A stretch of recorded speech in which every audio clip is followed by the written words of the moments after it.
Hello, welcome in Dynamic'd up. It is Wednesday, and you know what that means right here on bodyslam.net. It is Dynamic'd up, and tonight was Fright Night, and we have some stuff, good show that we are going to talk about. But as you can see, I am joined by my usual co-host, Jose Gonzalez. His name and he appears. I believe in Gonzalez. I believe in Gonzalez. Cause I love him in London and Paris and Tokyo, America, Scotland and Canada and Mexico. They say, I believe in Gonzalez. Tremendous. I believe in Gonzalez. I had to. It was worth it. Okay, Yep. Let me get this stupid white background away. Did you recorded, you sang and recorded Yeah. that? I was committed. Look at you. You Yeah. do this part too? Yeah, I did. Wave your hands from side to side and say, I believe in Gonzalez. Jose Gonzalez is so prestigious. Wave your hands from side to side to say, I believe in Gonzalez. Wait, I don't know if I'd do the turn. Jose Gonzalez is the prestigious one. There we go. Yeah. Terrific. That was terrific. Well, Say his name. Why is it still playing? oh God, we're looping it. We have it on a loop. Why are we looping it? Okay, We I can looped delete it. that. We looped Okay. it. Well, Loop can't it, loop what dude. isn't there anymore. There we go. Well, let me tell you, that was not what I thought it was going to be, but that was incredible. That was good stuff. Well, I figured it was going to be wrestling related. I didn't. Yes, wanna do... I assumed. I honestly, you didn't even pretend to give me any inkling of what this was going to be, so I had no idea. Which is actually not true because I kind of hinted to it the other day, and then when we were talking with Collins after we did Collins on the Rocks, I kind of said, you know what, fuck it, I'll do it. Did you? Yeah, Damn it. that was the night I put it together. I'm like, okay, got to order some shit, but yeah. Yeah. Well, it came out very well. Yeah. And the song put it over the top. The fact that you recorded that and sang that put it over the top. Incredible. Yep. The things Well- you can do with 5 minutes, folks. Yeah, it's true. That's incredible. How are you, friend? You know, aside from this wig being tight as hell, I'm doing great. How are you? Good. Is it squeezing your head? Yeah, I mean, I got a lot of head, so what can I say? Hey, man. It's not a bad thing at all. So, Fright Night, AEW tonight, Dynamite was Fright Night. I thought overall, pretty decent show. Pretty decent to good show, I thought. I thought it was a fine show. It didn't have to Yeah. be anything too spectacular No, considering it's a holiday week, but hey, I wasn't Yeah, mad at it. holiday week, good. Some good matches. They started the women's tag tournament, which was good, and some stuff. But obviously, we're gonna go through the show and all that fun stuff. And the show started off hot and heavy. We had tag team action to start the show. It was Darby Allin and Orange Cassidy taking on the Death Riders, Daniel Garcia and Wheeler Yuta. Good opener, fun opener, Yep. great pairing of Darby Allin and Orange Cassidy. Two of the day ones that have gotten super over with the crowd and have stayed super over with the crowd from day one, basically. Yeah. Very cool pairing. And this match was, to me, what you expected it to be. It was a little chaotic. It was a lot of stuff going on, outside interference, Death Riders things and all that. It was a tornado tag match as well. There was tables and weapons and all sorts of stuff going on. What did you think about the opening tornado tag between these four gentlemen to start the show off? It was a fun opener. I wasn't expecting it to be quite literally the first thing we saw as soon as the show started, but I wasn't mad at it. I like the fact that we got a lot of creative stuff on the outside, really playing into it being a tornado tag, because I totally forgot that it was a tornado tag until the match started. Yes. I'm like, oh, so they're going to be doing some stupid shit. But yeah, no, it was good. I like the fact that we got to see like that spot where Darby Allin always says like the suicide dive to someone on a chair. He had Wheeler Yuta set up there. Yeah. Got to see, or actually, yeah, it was Darby doing it that one, or was it Orange Cassidy? No, it wasn't. No, it was Darby. It was Darby. Yeah, it was Darby because Orange does a different dive later in the match that we'll talk Yes. about. But Yes. yeah, we had the coffin drop all the way from like the 100 level to the floor. That was nicely done. We got to see like some really cool like double team move that Daniel Garcia and Yuta did, where they kind of had like a double surfboard thing going on. There was the Wheeler Yuta diving through the table spot, which was really good to the floor and stuff like that. And then Yuta kind of ate the Ambex, as it looks like he was going to go for a superplex while you had Darby in the Tree of Woe. So it leads to like Orange doing a DDT and then a coffin drop to Yuta while he goes for a suicide dive and takes out Daniel Garcia through the table. And then Darby getting the one with the Scorpion Deathlock of all things. So are we to think, obviously the coffin drop is still, but are we to think that the Scorpion Deathlock might be his new finish here for a little bit? Because the stink, I mean, he beat Moxley with it. Yeah. At Wrestle Dream, won the match tonight like that. I would assume that's his new finish. Yeah, I think that's going to be sticking around for a while, though, for sure. Yeah. So Darby Allin and Orange Cassidy get the win with the Scorpion Deathlock on Yuta. Again, fun opener, real good stuff. And this was not the last time we would see these gentlemen. So we'll be talking about these fellas coming up a little bit later. After this, we go backstage and we see Hook. He's walking backstage. He's talking about the main event of the evening, which is a Fright Night Fatal 4-Way to determine the number one contender for Hangman at Full Gear.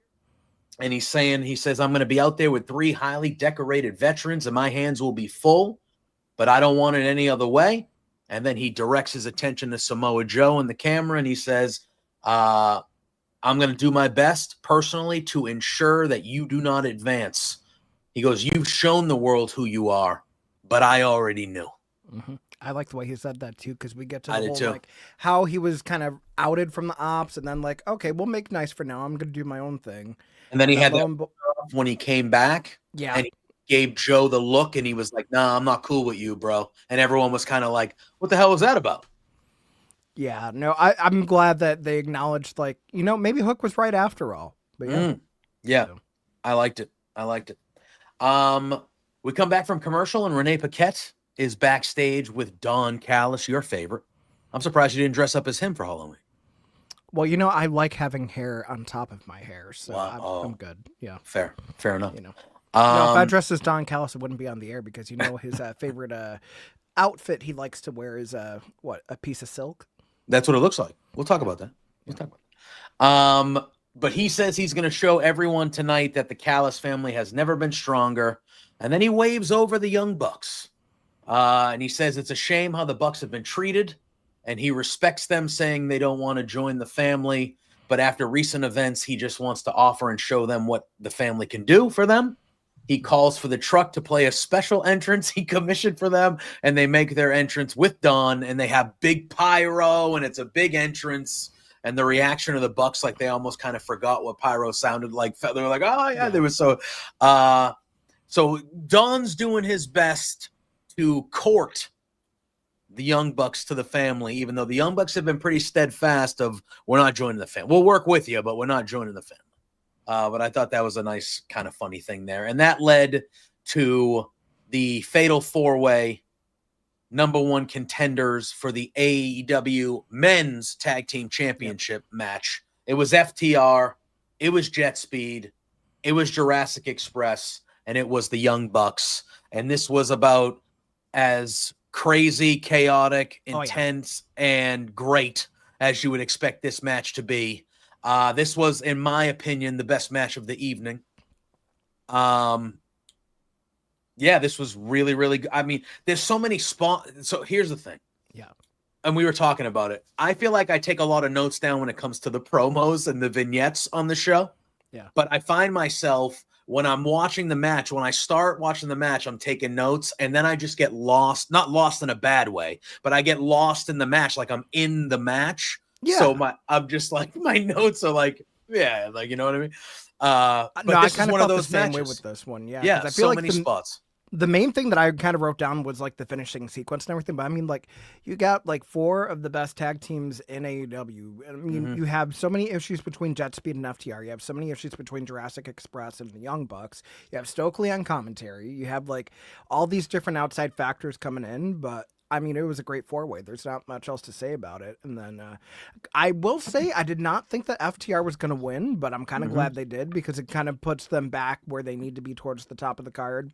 Whether or not they're going to go all the way and beat Brodito remains to be seen, but considering plans that could happen if you bring back like an Adam Copeland or a Christian Cage later on, that adds another element to it, which I'm not mad about. But yeah, no, this match had a little bit of everything, and I do like the fact that we got to see the Young Bucks hitting Cash with the Shatter Machine before they hit the BT trigger on Kevin Knight for a falsie, but ultimately was Kevin Knight hitting the big UFO splash on Matt Jackson, and then FTR hits him with the Shatter Machine for the pin, which kind of came out of nowhere. But it was good. Yeah, it really did. Yeah, and really I was very much like you. I was not expecting FTR to win this. Going into it, I was like, to me, it felt like it was either Jurassic Express or the Bucks here. That's what. Yeah, but I thought. I mean, that's nothing against Jet Speed, but it kind of felt like we were more poised for one of the other teams to win. But I do agree because I do think we are going to get FTR and Copeland and Christian for the titles. Like, I think that's gonna happen. So this is a way to get FTR at least, not saying they win them the first time here at Full Gear, but I think this gets FTR obviously back in the title picture, which is what you want for, that down the line. Yeah, this was a really good match. One of the spots I liked was, I think it was Nick Jackson got caught in like a poison rana. But it was like outside the ring onto the cluster of dudes. I thought that the way that they just transitioned into that looked very, very cool. That was one of my favorite spots of the night. And I felt like they did a really good job, especially in that end sequence, the last segment of this match, where it looked like every team legitimately was going to win the match. Yeah. You know what I mean? I thought they did very well there. Okay. So then we come back from commercial, and we have this Don Callis family summit, we'll call it. The ring set up with 2 tables. Don Callis comes out with the whole family except Konosuke Takeshita, who allegedly had some travel issues. That's what they said. So Don starts talking. He says there's been a lot of speculation about problems in the family between Okada and Takeshita. He said, I'm here to dispel that myth and answer 4 important questions. And then he calls for Rocky Romero. And Rocky Romero says, the first question is, who is the Don Callis family? Says the answer is simple. We're the largest, most dominant faction in wrestling history. He says not everybody could be there in person. And this is where they kind of say there's some injuries and Takeshita had travel issues and stuff like that. And he says, then Josh Alexander, he goes, the next question, what is the Don Callis family all about? They show a video package that kind of shows the history. You saw young Kyle Fletcher with the hair, when he had the hair on. And it's crazy to think that it's been that long already since he pulled a Britney 07 in the ring. Yeah. And he goes, and then they go to Kyle Fletcher, and Kyle Fletcher says, why does the Don Callis family do what they do? And then he reminds everyone of the oath they took when they were joining the family, swearing to conceal the family's secrets. And he's kind of reading a thing, and and then he gets interrupted by Takeshita, and he comes down to the ring. He gets in the ring. Okada immediately stands up and walks to the front, and they're going. And Don is like, guys, let's relax. It's very hot. It's very hot. Calm down. And so Don starts talking to Takeshita. He goes, hey, I named you the Alpha. You were my first choice. Like, let's calm down. Let's calm down. And he goes, the final question is, how does the Don Callis family succeed? And he goes, and the answer is simple. You listen to what I want. He goes, there is no I in team, but there's an I in family. And Don, I decide what happens here.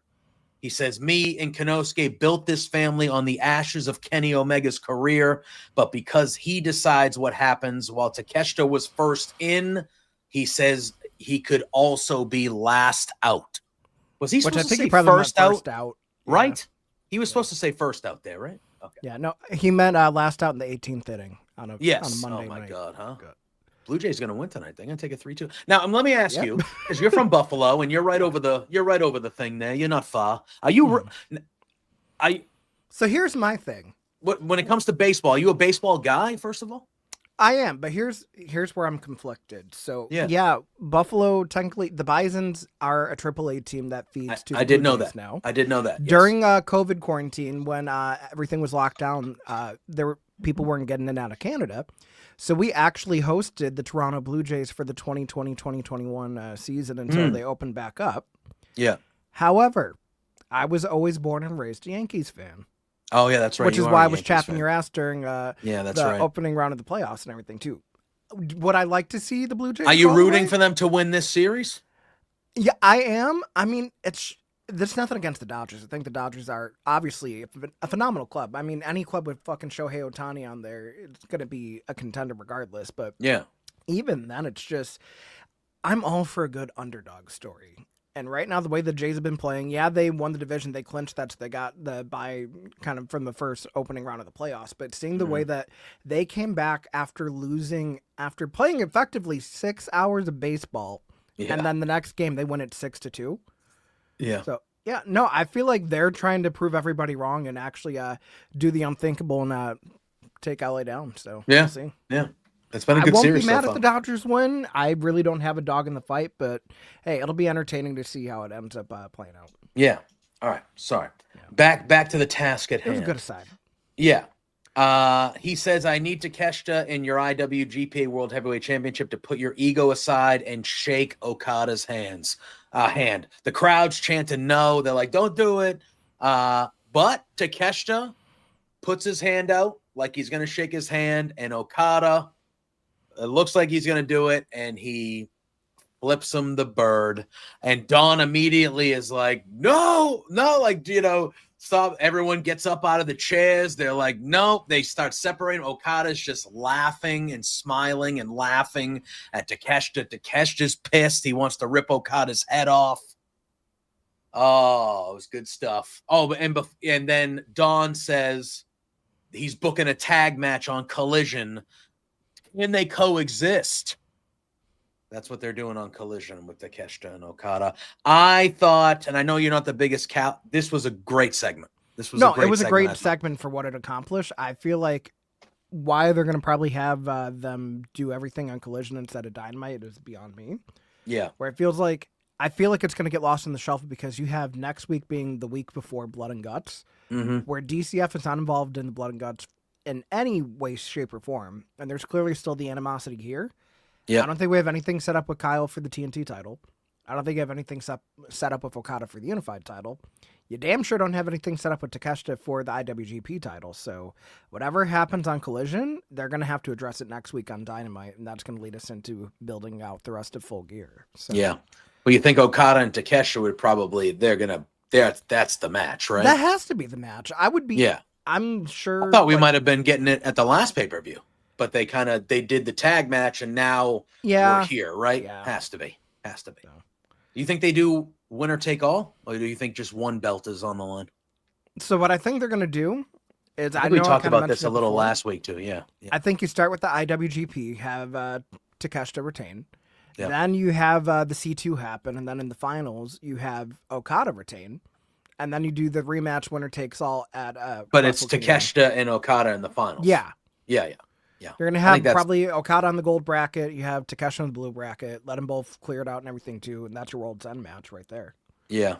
And then you have the other one win, and then maybe you even said maybe they finish it in the Tokyo Dome at Wrestle Kingdom, so New Japan gets the rub for the IW. Yeah, that would make sense if they wanted to do it that way. That would definitely. I mean, AEW loves a trilogy, so yeah, that would work. I mean, or maybe are they doing the Wrestle Dynasty thing again? The event after with all I four? haven't heard anything about there. Wrestle Dynasty. I'm assuming they're just going to probably feed in a couple matches to Wrestle Kingdom itself. Okay, yeah, because if they ended up doing the Wrestle Dynasty thing, I could see that happening there because it's like a co-branded thing. I mean, unless you do Wrestle Kingdom as 2 nights this year, and that's effectively what it was. So yeah.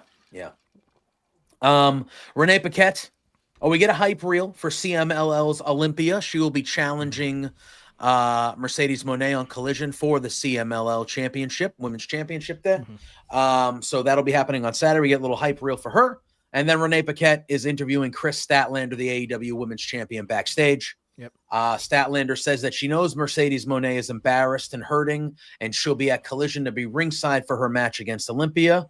And if she wants to, and she says, and I know you're here tonight, and if you want to say something to me tonight, I'm here, and I'm wearing the belt that you don't have, the AEW Women's World Championship. So we get a nice little promo from Statlander. And then that leads right into the rematch from last week. Jon Moxley versus Kyle O'Reilly. We saw last week they had a really great match. This one was also great, in my opinion. This is my style of wrestling. Yeah, just beating the shit out of each other, kind of, tearing limbs. Last week, it looked like Kyle O'Reilly was going to get the victory, but Moxley punched the official. So Kyle did get the victory, but it looked like he was going to make Moxley tap out, and Moxley decided to DQ himself so he wouldn't tap out. And then these two are going at it again. Same style of match, even a little bit more violent the second time, I thought. I really, really enjoyed this. Marina Shafir, obviously, at the end of this, gets involved. She gets in the way of a diving knee, and then it kind of leads to a bunch of stuff that's happening on the outside. And this match actually gets a non-finish. It gets a double count out. Yeah. So it looks like we're probably going to get a third match between these fellas. I would think maybe even next week on Dynamite. Who knows? Yeah. And then there's some stuff that happens post-match. But before we get to that, what'd you think of the rematch here with Kyle and Jon Moxley? Oh, no, there were good spots in this one, too. I feel like last week's was a little bit stronger just because it looked like it was going to be more decisive. This one where they're, like, locked in that guillotine on the floor, I'm just, like, you could see that the double count out was happening. Yeah. So kind of took the piss a little out telegraphed. of it. Yeah. So, like, I could see, like, if they were actively trying to get back into the ring close to when Aubrey was saying 9 to kind of like, oh, will they, won't they? But no. I mean, for what it was, I enjoyed it. I liked the fact that we got to see a lot of good counters from stuff. It looked like Mox was going for like a second pile driver, and then he was trying to switch to the God style, and then you see Kyle turn it into a triangle, which was really fucking cool. Yeah. You could see him do that dragon screw on the floor and everything, and then obviously Marina interjecting herself into the foray, because why wouldn't she? She's a Death Rider.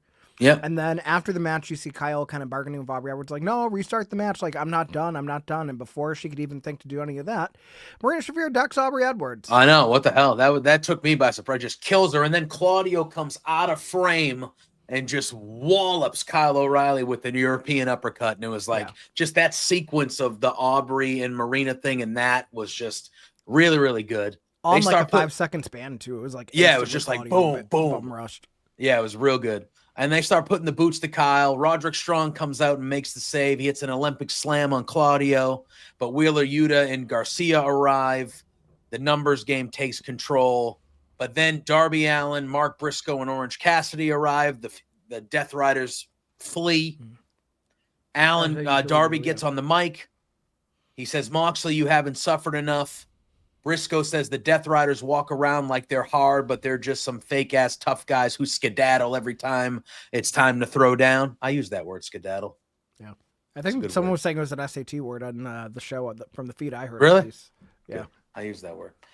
He goes, me and my crew have come up with the perfect solution, and I want Orange Cassidy to announce it. But Orange is like, I want nothing to do with it.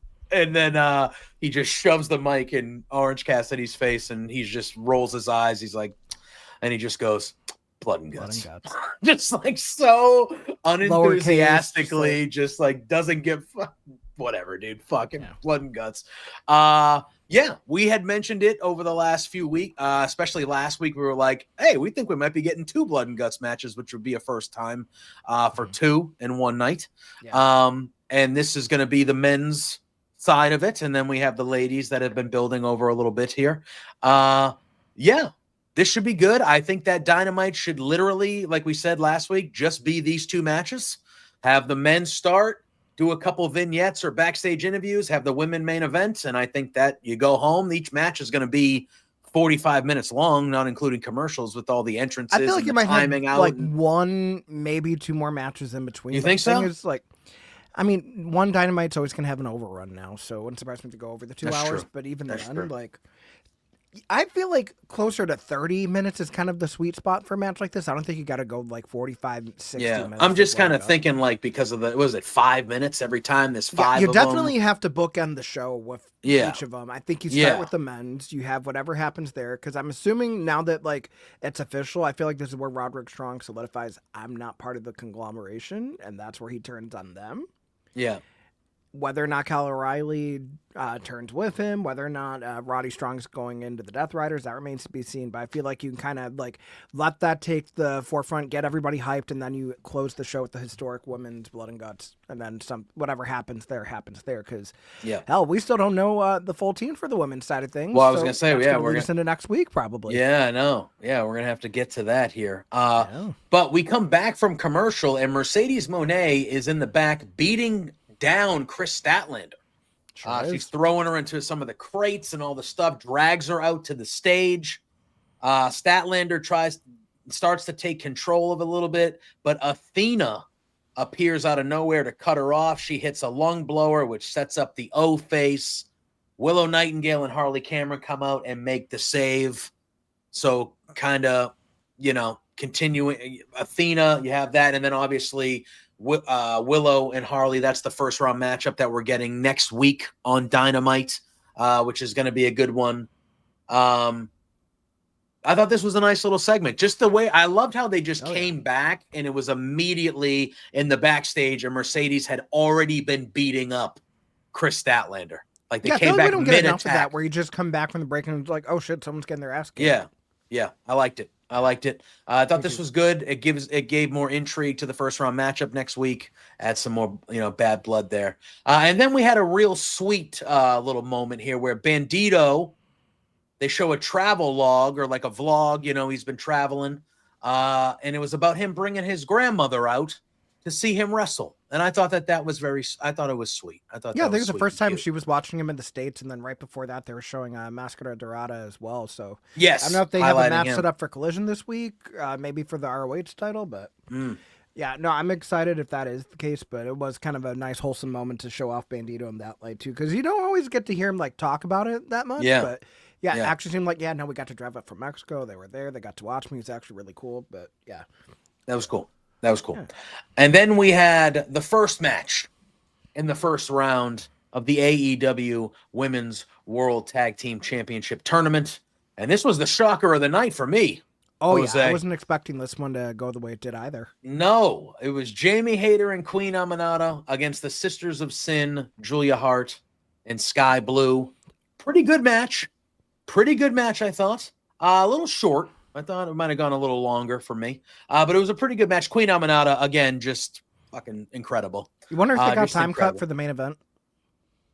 Maybe. I thought it would go longer. I thought it would go longer than it did. But yeah, maybe the main event was the 9:30 women's match. What do you expect? I know, but yeah, I expected a better slot for this.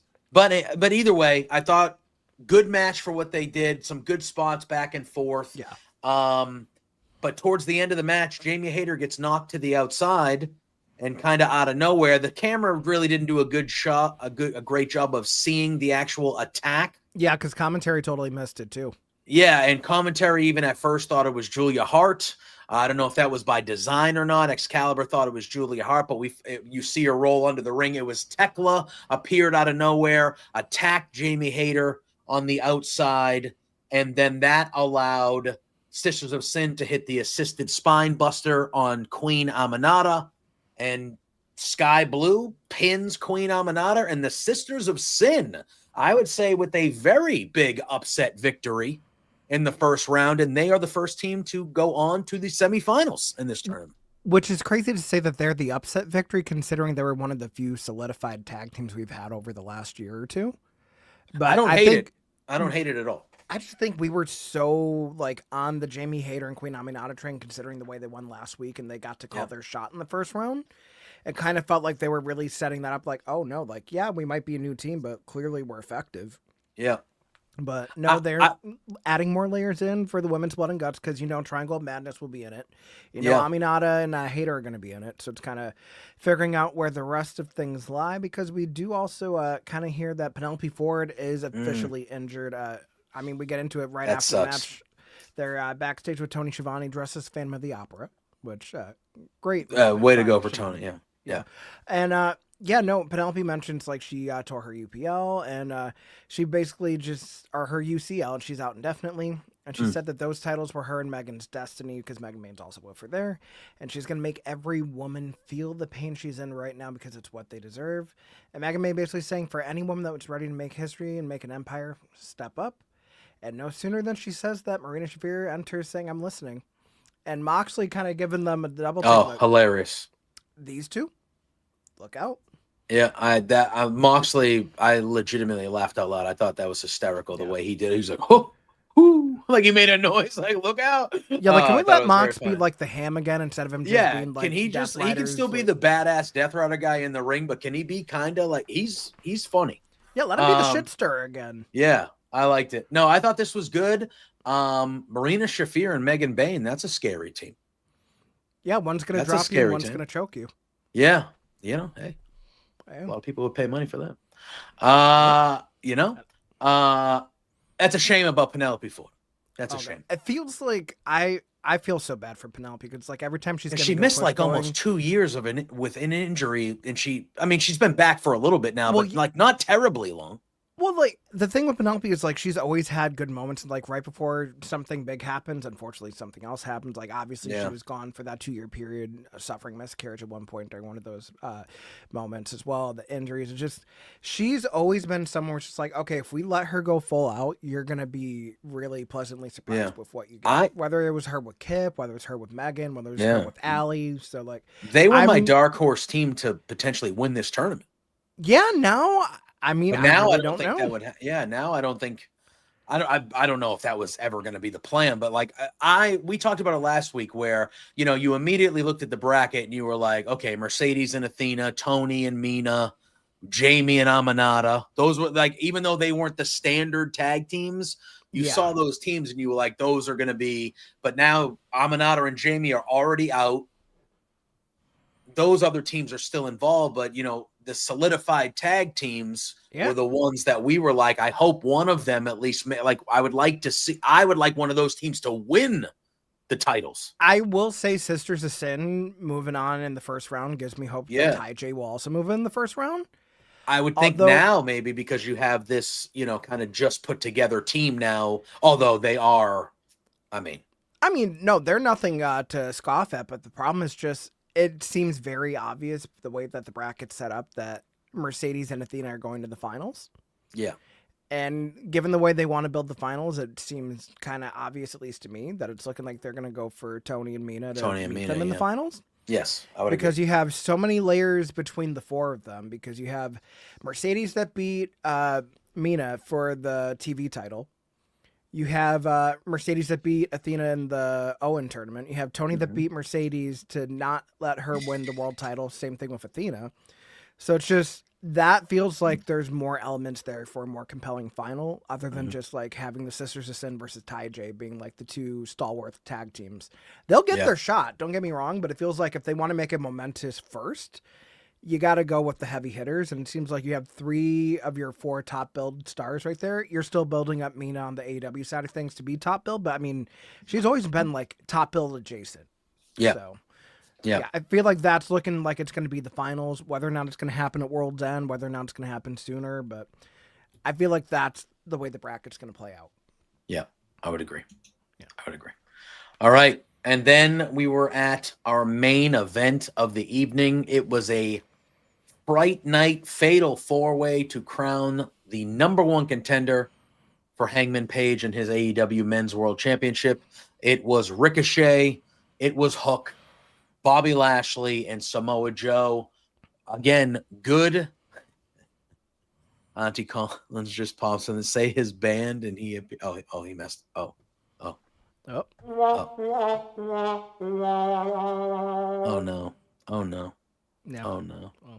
Okay.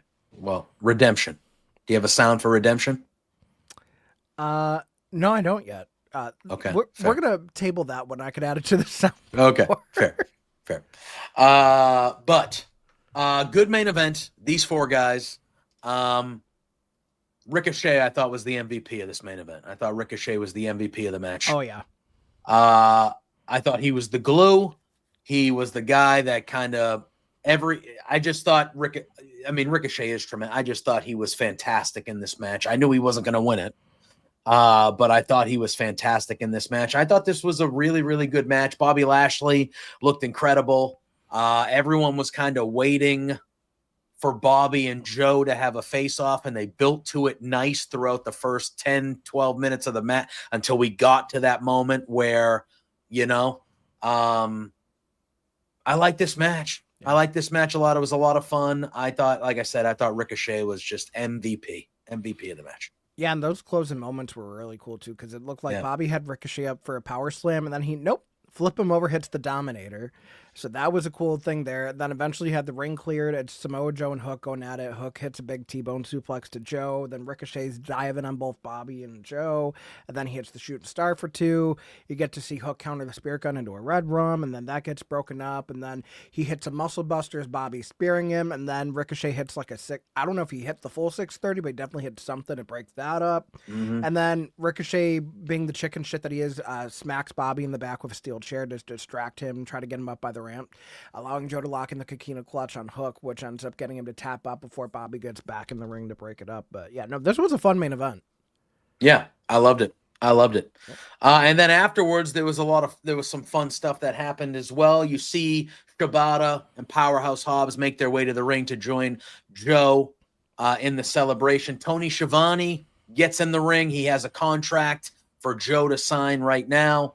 And then Schiavone calls some guys down to the ring. And we see the Stay Puft Marshmallow Man. We see a cow. We see a chicken. And it looked like a ghost made of bacon of some sort. Or meat. Some steak. Was it a steak? I think it was a steak. I'm just more disappointed that the cow and the chicken were inflatable cow and chicken and not cow and chicken from Cartoon Network. Yeah. And then there was a bull down there. There was some sort of whatever. So Joe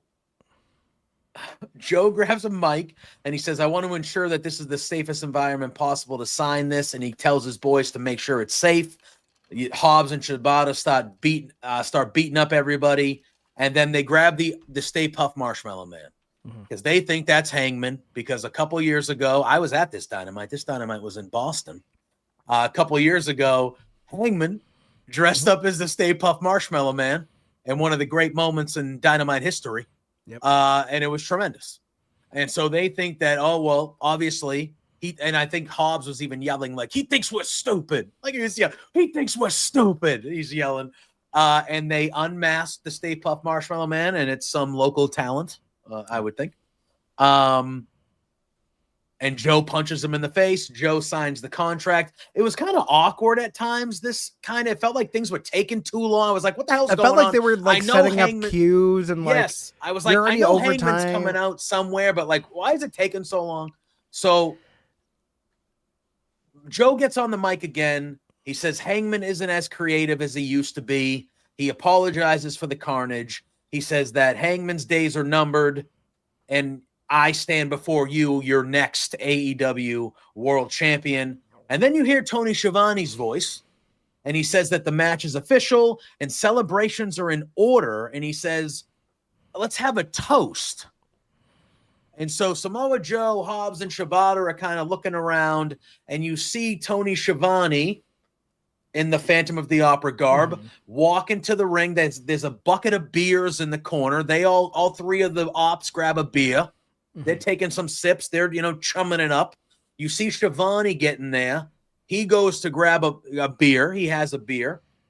And he says, he toasts. He goes to AEW and to Full Gear and to Hangman Page, the living embodiment of cowboy shit. And then Joe goes, what? And Joe turns around, and then you see that Hangman Adam Page is dressed as Tony Schiavone. And Tony's voiceover goes away, and you just hear Hangman go, long may he reign. Yes, long may he reign in his own voice. The crowd starts understanding and flipping out. He takes out Shibata. He takes out Hobbs, and then he hits Joe with the buckshot lariat, gets on top of him, and just starts wailing away until security comes out and rips him away. I love that's the way how that the show goes off the air. Because like you still see like the mask side of Tony, and then they zoom out. It's like, oh shit, that's Hangman. Yeah. Then you get a yam bag to Shibata, you get a yam bag to Hobbs, and then you crack open the beer bottle on Joe's head before the buck. Yeah. It was good. Yeah. I think we're wondering like, okay, this is kind of stalling. What the hell's supposed to happen here? And then it happens. Like, okay, I'm happy. Yeah, it was good. It was good. I like how this is kind of Hangman's thing now. Yeah. It feels like on the Halloween weeks, Hangman dressing up as something and attacking. Like it's just kind of like. Can we have this happen like outside of Halloween just for the sake of it? Why not? Yeah, I liked it. I like the callback to the Stay Puft Marshmallow Man. I like this. I thought it was actually pretty well done. With the Shivani part of it too, it was just kind of well done. The voiceover and how they made it work. Once he was kind of in the ring, you were like, that dude's clearly bigger than Tony Schiavone. But like it was, and just the fact that he was really still well lip done. syncing in the back, so you could see the mouth moving the way it was supposed to. So it wasn't like a total like giveaway, but yeah. But I thought it was good. It was funny, but it got to the point and it was awesome. The crowd loved it. It was a good spot, good end to the show. Again, I didn't think anything seismic happened on Dynamite tonight, but I thought it was a solid, really good show. Kind of leading into Blood and Guts and Full Gear not too far after that. I think we're on the road to that. How do you, and I know we kind of knew it was probably going this route, but how do you feel about the rematch when it comes to the world title match and they're going back to Joe and Hangman? Do you think it should be something different, or are you okay with it? I get why they're doing the rematch, so I don't really hate it. I think if you're going to have him turn heel immediately after that match, you kind of have to see like, okay, so we're not going to have a heel turn and then it goes like completely separate ways, because what's the point of that? So it kind of made sense for a rematch. I am more interested to see how things are going to be announced for Full Gear as we get into things, because you technically have a go home to a TV special that you have to worry about next week. But right now, the only thing that's officially announced, I think, is just Mercedes and Athena going against Willow and Harley Cameron. But aside from that, I am curious to see what the next step is going to be from there. So it's like, okay, so now we have the world title match official for Full Gear. We have the world tag title match official for Full Gear. What else are we going to get in there? Try to get that set up. So. Yeah, no, I'm very curious to see what next week's going to look like, whether it's going to be like a beefier episode of Dynamite or if it's kind of just going to play second fiddle because Blood and Guts is going to kind of take the precedent. So you're just kind of putting the last pieces of that pile together. Yeah, I agree. All right. It's going to be a busy month or so for AEW here, which we are very excited. And we will be here every Wednesday right after Dynamite. For DynaMic'd Up. Blood and Guts just a few weeks away. So it should be a very, very fun time. Make sure you are following us here at bodyslam.net and go on the Patreon. $5 a month. Corey Hayes and a bunch of others. Breaking news and things of that. Corey's starting to get shout outs in Sports Illustrated and other major publications for the news and the work he's been doing over there. Just really killing it, as he should. Corey's a great guy. So Body Slam Patreon, you can see the website right down here. It's patreon.com/c/bodyslampwn. $5, the best $5 you can spend. You get some really, really good insight and really, really good spoilers and breaking news and stuff like that. Yeah. Jose, why don't you let the people know where they can follow you and what you got coming up, if you got anything coming? Yes, Jose on the air everywhere. Be on the lookout on my socials. We're only a couple weeks away from me making some big announcements there. The good news is that I'm trimming the fat on one of the shoot jobs. So in a few weeks, I will be able to have a little bit of extra time in the week to devote to content, which is going to be important with things coming out. All I'm going to say is just keep your eyes open, because it's only a matter of time. Just make sure that you're keeping a watch out for what's to come. Hell yeah. Love it. You can follow me, JPJ Loves Gaming, on all social media platforms. I have my schedule up everywhere. It's my pinned my pinned tweet, so you can see where I'm at tomorrow night with our pal Pluggo, Between Two Beards, over on Love Wrestling, here every Wednesday. Might be an announcement coming up about a certain show after a certain wrestling show on Mondays coming back soon. We mentioned Corey. Maybe you might see myself and Corey get Lincoln back up here for some Raw Dogs action soon. But follow Body Slam. Obviously, I know you're following Corey. Follow me. There's some cool stuff happening there. And then I do some stuff over on the Hive Media as well with our pal Josh Robinson, which is a lot of fun. So that's where you can check me out. Appreciate you all tuning in tonight to DynaMic'd Up. And Jose and I will see you next Wednesday. And until then, peace out. Oh, thank you. Oh, thank you.